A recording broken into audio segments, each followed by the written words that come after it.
Right now, I'm going to show you how to use the turning machine. And I know I mentioned this in one of the first videos where I was talking about all the different shops in my in the tools in my shop.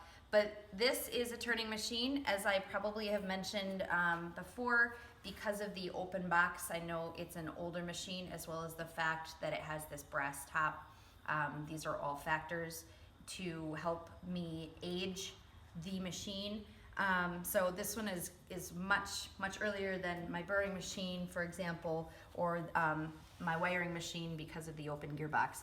So what I'm gonna do, this has all been prepared by the grooving machine and everything like that, but I have the top of this copper cylinder body ready for taking a wire. I'm gonna go where I've notched it, and what's gonna happen is, and we'll come around, but what you're gonna do is you're gonna put it in here, and if you can see, what you're creating is a place for the wire to go in once we've created a turn. So you're gonna push down, and actually this takes quite a few rotations, so I'm gonna do them for you, and we're gonna come around and I'll show you from another angle. Okay, I'm gonna just start rotating it, and this is one of those times where you don't necessarily need a glove, but you're gonna want to make sure you don't cut yourself on the other side. Now, you can crank more and more on this. This is where and you wanna make sure the body of what you're using stays perfectly perpendicular this way to your wheel, because otherwise you're gonna start moving the material in a really wonked out way. And really, I'm not holding it tightly with my left hand. I'm just kind of guiding it, making sure it stays, you know, as perpendicular as possible. But you're gonna try and make a pretty deep groove in the metal. And once you get pretty deep, where you can feel like a little bump on the inside rim there, you can see how I've created a groove with the turning machine. Now I'm going to start pulling this material up sort of the way you would with a burring machine to prepare the exterior lip to take the wire, so it makes it easier for you to bend it over. So now is when I'm going to start guiding it bit by bit, and I don't need to like go any harder on the crank on top. But you're gonna distort it, that just happens. You're gonna fix that later.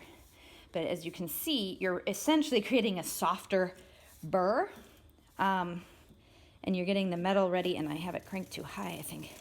It's okay. You're getting the metal ready. And I've distorted it, but that, like I said, is okay. We'll fix that later. You're getting the metal ready to take a wire, and now actually I'm going to flatten this out even more, and then I'm going to put a wire in. So I'm going to do that next. I'll show you. So because the wiring machine didn't get this all the way down, and Bob actually at his shop, he has like wires we'll put around right now and we hammer down, but I'm going to prepare the lip even more for taking a wire to make the wiring process even easier.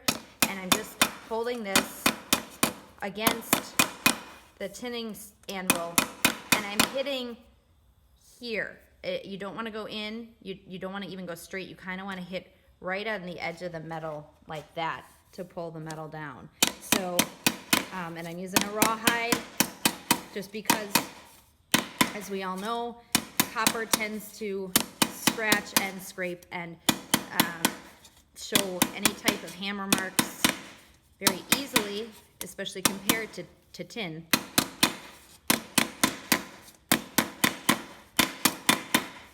There you go. So now I have something ready that's turned, but it's also flat enough so that if I wanted, to go even further, I could, but I don't like to. Now I'm going to show you another trick. So hold on while I get a snips. This is another trick before you start to wire something. See this little, these two little kind of pieces there? You don't want those. they're gonna give you trouble when you wire. So you actually wanna clip off that excess with a snips and make it as uniform as possible for taking the wire. So don't forget to do that. That's a little extra tick as well. All right, now hold on. I'm gonna grab this, which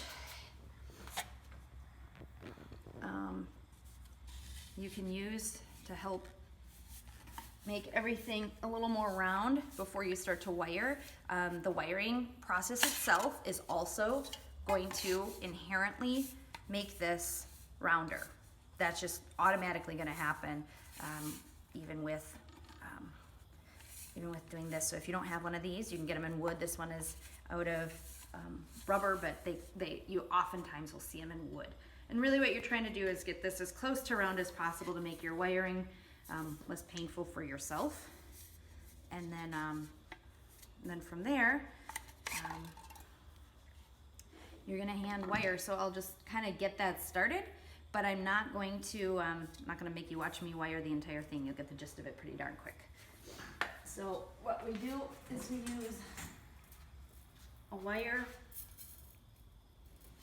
like this.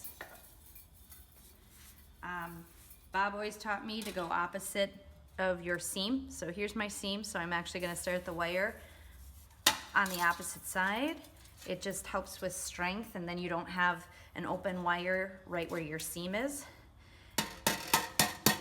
And now I'm just going to slowly work this around and see how the metal is moving really easily for me because it was prepared.